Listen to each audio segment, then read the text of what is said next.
Cookery சேனலை பார்த்து யார் வேணாலும் சமையல் பண்ணலாம். ஆனா சுவையான சமையல் பண்றது எப்படி? நான் இதயம் நல்லெண்ணெயில சமையல் பண்றேன். ஆஹா ஓஹோன்னு பாராட்டுறாங்க. நீங்களும் இதயம் நல்லெண்ணெயில சமையல் பண்ணுங்க, பாராட்ட வாங்குங்க. தினம் தோறும் வாங்குவே இதயம். மகாராஷ்டிராவின் 288 சட்டசபை தொகுதிகளுக்கும் நவம்பர் 20 ஒரே கட்டமாக தேர்தல் நடந்தது.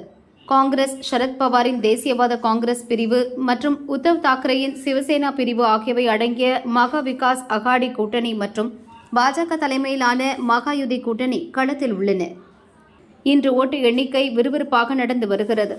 பெரும்பான்மைக்கு 145 தொகுதிகளில் வெற்றி பெற வேண்டும். இப்போது காலை 10 மணி நிலவரப்படி சிவசேனா, பாஜக கூட்டணி கட்சிகளான மகாயுதி கூட்டணி 210 இடங்களில் முன்னிலையில் உள்ளது. மகா விகாஸ் அகாடி கூட்டணி 70 இடங்களில் முன்னிலையில் உள்ளது. மற்ற கட்சிகள் 8 இடங்களிலும் முன்னிலையில் உள்ளது. 10 மணி வரை எண்ணப்பட்ட ஓட்டுகளில் பாஜக கூட்டணி 50%, காங்கிரஸ் கூட்டணி 32% பெற்றுள்ளன.